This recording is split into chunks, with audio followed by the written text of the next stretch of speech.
Well, sure, I'm a culture warrior and I'm a culture celebrator at the same time because I've got a mind and heart big enough to take in both these elements. The trouble with these warring factions in their self-regarding stupidity is that they can't make that move. Cardinal George understood this. And all the figures I mentioned understood this.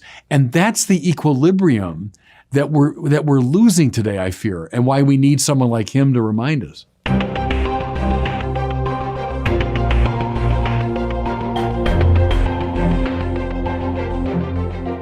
Welcome back to the Word on Fire show. I'm Brandon Vaught, the host and the senior publishing director at Word on Fire. The Catholic Church seems locked in constant disagreement, often between so-called liberal Catholics and conservative Catholics. But is there a third way to lead us out of this quagmire? Well, the late Cardinal Francis George offered a compelling answer, and it's one that we'll discuss today with one of his great mentees, Bishop Robert Barron, who joins us now from Rochester, Minnesota. Bishop, good to see you. Hey, Brandon, always good to see you. It is a new year, which means a new season of our Bishop Barron Presents series. You've been recording a number of these, which we're going to roll out if they haven't already rolled out already. I wanted to ask you about a couple that you recently recorded. One was with the great Father Joseph Fessio. Tell us about that discussion. It was a delight. Yeah, of course, he's the founder of Ignatius Press and a man who personally knew Henri de Lubac and Hans-Urs von Balthasar and Josef Ratzinger, and is probably the one in our country most responsible for bringing their thought into the mainstream. So we talked a lot about those relationships. I found that fascinating. What was it like to be with Balthasar, and what was it like to be in a seminar with Ratzinger? The story I found very moving was the older Henri de Lubac, he was a cardinal, so an old man at this time. And Fessio had arrived in Paris after the long journey. He wanted to say Mass. He's in de Lubac's apartment where there's a small chapel. And he said next to him knelt Cardinal de Lubac, humbly serving his Mass.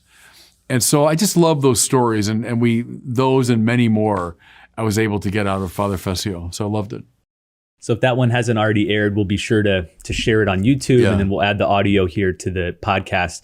Second discussion you had was with another interesting man named Ro Khanna. He is a congressman from your previous state of California. Tell us more about him and how that conversation went. Yeah, he's the representative from, I think it's District 17 in California at the Congress. And it's basically Silicon Valley. So in his district, we have Apple and Google and Facebook, and he's become a prominent figure on the national scene, often appearing on programs and commenting. He's a Democrat, of course, and holds some positions that I would have, very strong disagreement with. In other ways, I think he finds common ground with Catholic social teaching. So we knocked that around quite a bit. I liked him personally very much, and we had a really lively conversation. And that's the way I put it with him. I said, I want to just talk to you not as a liberal or conservative, but as someone representing Catholic social teaching. So it was, I think, a pretty compelling conversation. Well, today I want to talk with you about one of your mentors and heroes, Cardinal Francis George. Cardinal George passed away back in 2015, I believe it was, so almost 8 years ago. But like many great figures, his words continue to resonate years after his death. In fact, every few months I see him quoted, or an old homily or an old article. And there's one that's currently making the rounds about this divide between conservative Catholics and liberal Catholics.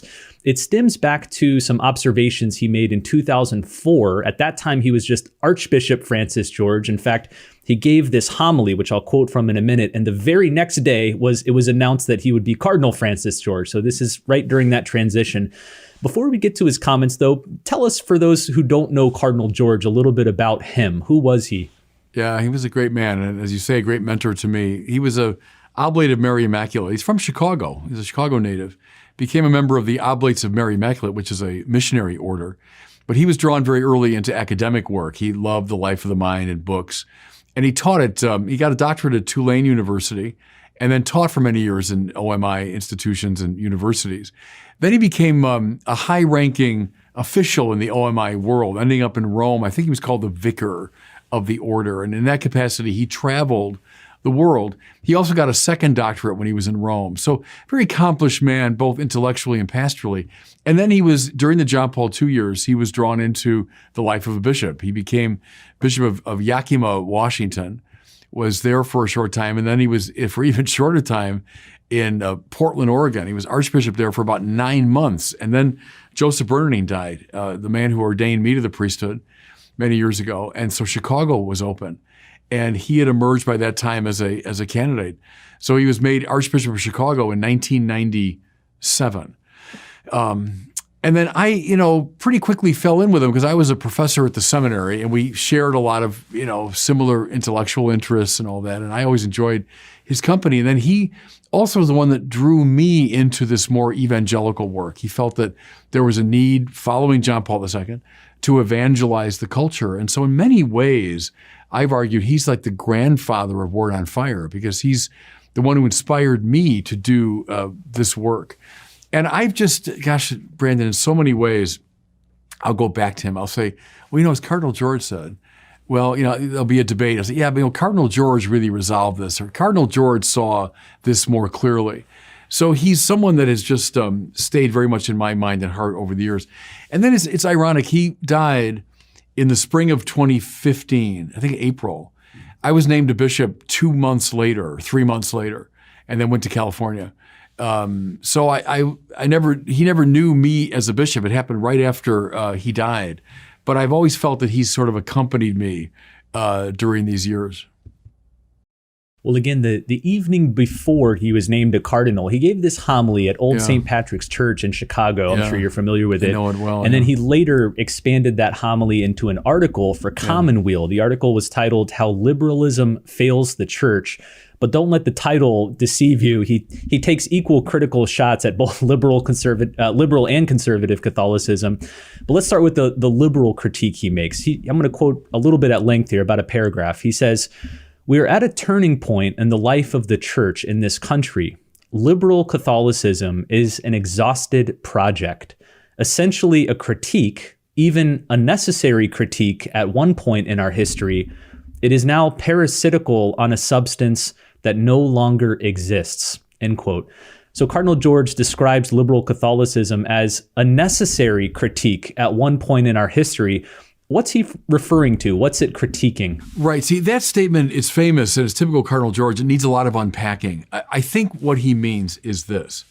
Go back before the council. He and I shared a lot of the same heroes. Thomas Merton and Dorothy Day and Henri de Lubac and Joseph Ratzinger and Urs von Balthasar and Karol Wojtyła. All of those figures I just mentioned would have been seen in 1950, let's say, as liberals. That's to say they were critical of certain elements within the preconciliar church, especially in regard to liturgy, in regard to mission, in regard to ecclesiology. Now, think of the Second Vatican Council, where a lot of these figures were players, and their thought was influential at shaping the council. Cardinal George was a man very much of that tradition, it seems to me. He would have liked preconciliar liberalism because he would have seen it as a necessary criticism of certain elements within the preconciliar church that needed criticizing.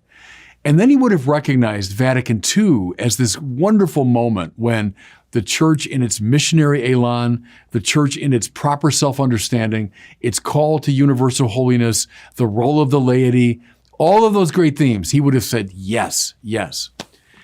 Now, fast forward to the church where, I came of age. He's a young priest by that time, but I'm a kid coming of age. That a certain form of liberalism perdured after the council that was now counterproductive because it's become parasitical upon a substance that no longer existed. In other words, the excesses and problems of the preconciliar church had been solved in many ways by Vatican II. But if the liberal critique continues as it did, it was now counterproductive. And it was, as he put it there, parasitical upon a substance that no longer exists. And it was not able, he felt, to carry forward the great project of Catholicism. It had become a sort of self-referential, self-destructive, critical position. So I think that's what he means when he says that. he continues in this article from Commonweal, which I'll include a link to this in the show notes so you can read the whole thing. But he says liberal Catholicism, has shown itself unable to pass on the faith in its integrity, and therefore, in fostering the joyful self-surrender called for in Christian marriage and consecrated life and ordained priesthood, it no longer gives us life. A pretty harsh assessment. Do you still find that true today? Is liberal Catholicism fully exhausted, unable to pass on life? Yes, in the measure that it remains a critical project. It doesn't articulate well the substance of the faith. It doesn't do what John Paul II did so admirably. John Paul was able to hold up the kind of the beating heart of the faith and to hold up the beauty and truth and goodness of Catholicism and to propose it as a compelling option in the international conversation. The liberalism that the Cardinal's complaining about here is, again, one that's become fussily turned in a hypercritical spirit, always ready to see the limitations and negativity. Well, see, that doesn't inspire people to give their lives to something. What's that famous line Cardinal Dolan always quotes, that the people, they're not going to give their lives for a question mark. They give their lives for an exclamation point. That if what you're holding up is basically a critical, negative position, people aren't going to give their lives to that. Which is why I've argued for years, Catholic liberalism never gives rise to great vocations. Vocations don't flourish under a liberal regime. John Paul II got that.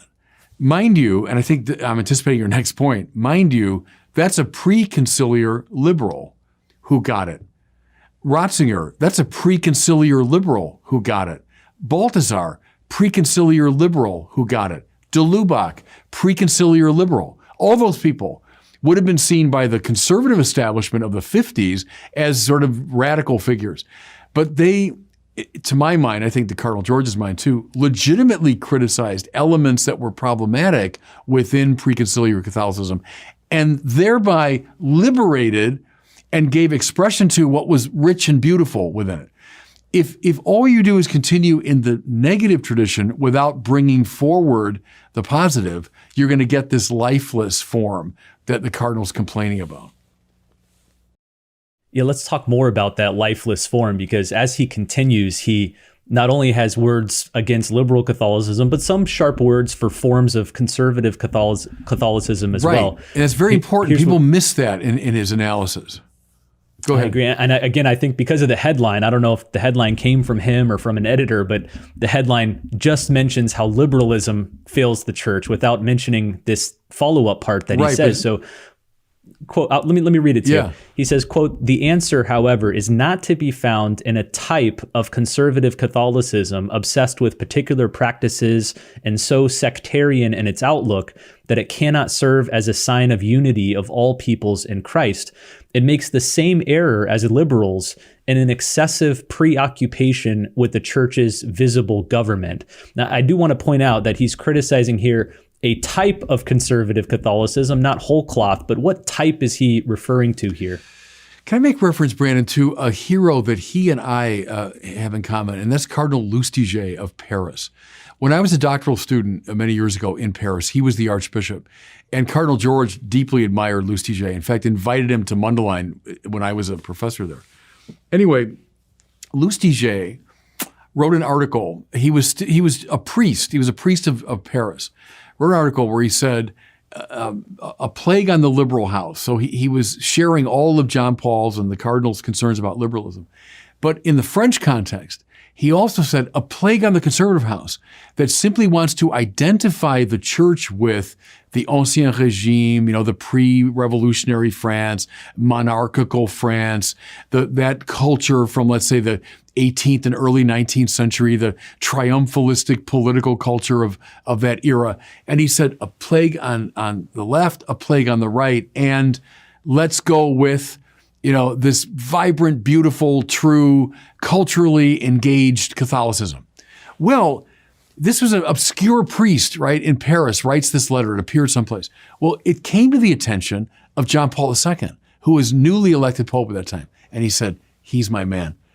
And he very quickly raised him to, I think he was Bishop of Orleans for a short time. And then it came open, he made him Archbishop of Paris. And I think that's very much the Cardinal George's trajectory. Is yes, he didn't like liberalism for all the reasons we've been saying, but he also, now again, put Cardinal George in the American context. He didn't want a Catholic conservatism that simply identified itself with a particular cultural form. Call it the America of the 1950s or the liturgical practice of the preconciliar time. He thought that's what rendered Catholicism incapable of engaging the wider culture, of being a really player on the world stage. It became, again, a fussy, inward-looking nostalgia for a lost cultural form. And the point is, Catholicism is meant to transcend all the cultures and therefore able to engage all the cultures. It doesn't get hyper-identified either with 18th century Ancien Régime France or 1950s America. It has a vibrant transcendence, and he saw it in Vatican II. He saw it especially in John Paul II. Again, preconciliar liberal, man of the council par excellence, but Cardinal George saw in John Paul II exactly this, I'm always reluctant to say middle path because that sounds bland. I don't mean it in a bland way, but he saw this, neither this nor that, not conventional liberalism, not conventional culturally determined conservatism, but this vibrant, and what's his phrase? Simply Catholicism. Now, George, Lustiger, Wojtyła, Ratzinger, de Lubac, that's what they all saw. They all got that. Now, I'm going to bring myself briefly into this conversation. This years and years ago in Chicago, we had this jamboree out on Navy Pier, if people know in Chicago, this beautiful pier that goes out into Lake Michigan. And we had this gathering of Catholics. And the big event was Cardinal George and Andrew Greeley. Andrew Greeley at the time was a very prominent, probably the most famous Catholic in America, more liberal. The Cardinal seems more conservative. Well, I was brought in as kind of a third wheel, on this thing. And I made my little points. But it was a very interesting, I remember that exchange very well because I think the two of them substantially agreed on the very points we're making right now. And it was at that meeting that for the first time I said, I like preconciliar liberals. I tend not to like postconciliar liberals. And it's making this same point. And that set the tone for a lot of my own work and my own thinking. So people that have been following me, let's say, especially in the Francis era, when there's been so much polarized debate, and watch the moves I've been making. Where did I learn them? I learned them from Lustiger. I learned them from Cardinal George. I learned them from Vatican II. I learned them from Wojtyła. I'm trying to make the same moves, right? Of a plague on both your houses. I'm for Vatican II. I'm for simply Catholicism. I still think, Brandon, it's the lively issue that we're facing today. You used a phrase that Cardinal George himself used in this famous article, namely, simply Catholicism. He says, quote, "What's the answer? The answer is simply Catholicism in all its fullness and depth, a faith able to distinguish itself from any culture and yet able to engage and transform them all. Right. A faith joyful in all the gifts that Christ wants to give us and open to the whole world that he died to save.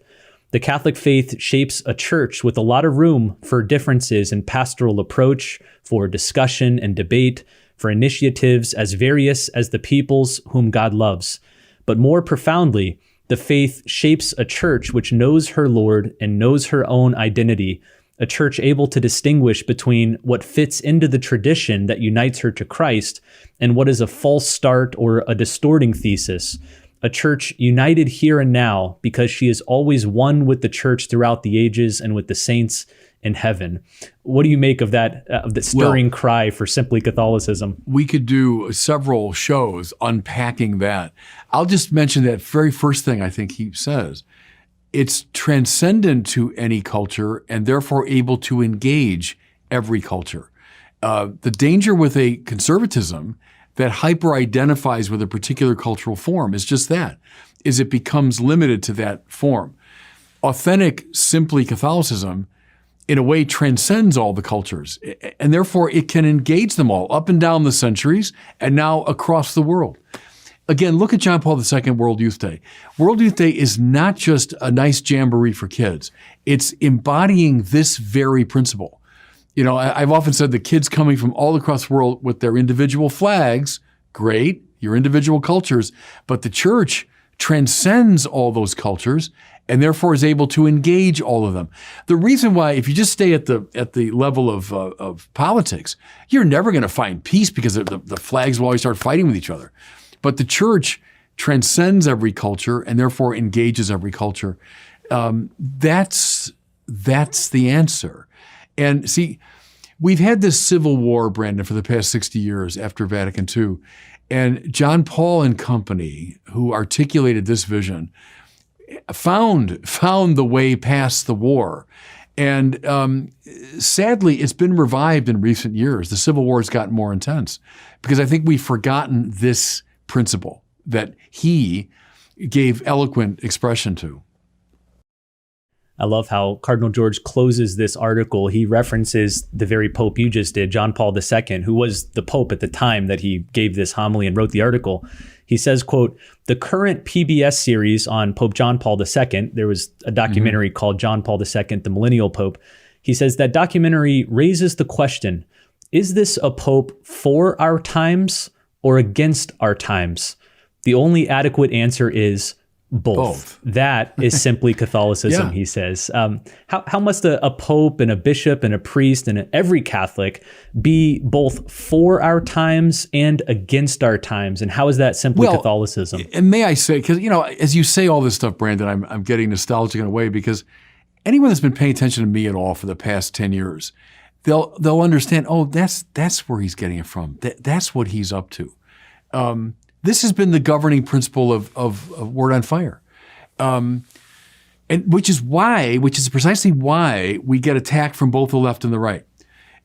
Is the church for the culture? Yes. Which is why we look for semina verbi every place. That's why I look to movies and to TV and to the popular culture and reaching out to cultural avatars because yes, there are semina verbi everywhere.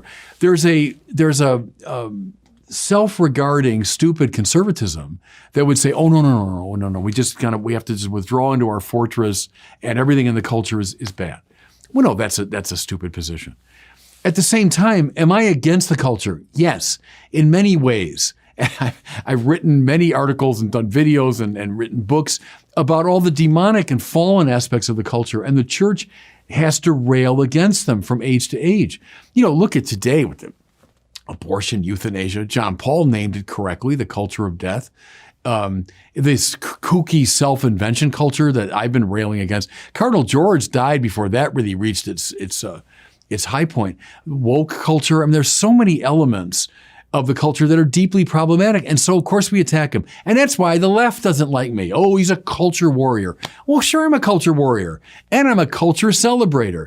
At the same time, because I've got a mind and heart big enough to take in both these elements. The trouble with these warring factions in their self-regarding stupidity is that they can't make that move.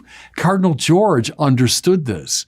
And all the figures I mentioned understood this. And that's the equilibrium that we're losing today, I fear, and why we need someone like him to remind us. Let's close with a quest for that very reminder. Cardinal George dies 8 years ago. If he were still alive today and he was witnessing, let's just stay within the church, the skirmishes between the Catholics on the right, Catholics on the left, what do you think he would say? He'd say a plague on both your houses, and let's get back to simply Catholicism. And he'd say you're both playing a self-destructive game. You're both self-regarding. You're both concerned more about your tribal identity than the church. The church is a big, as he said, you know, in that quote you gave, it's a big institution able to take in a lot of different perspectives. It's a both and tradition, not a stupid either or tradition. I think that's what he would say. And that a plague on both your houses, and stop this silly tribal warfare, and recover the evangelical elan of an intelligently and beautifully presented Catholicism. If I make bold to speak in his name, you know.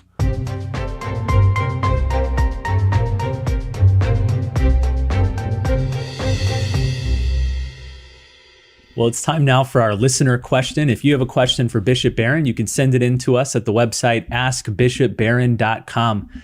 Today we have a question from a young girl in Cincinnati. Her name's Amelia. She got a really thought-provoking question about Jesus. Here's Amelia's question.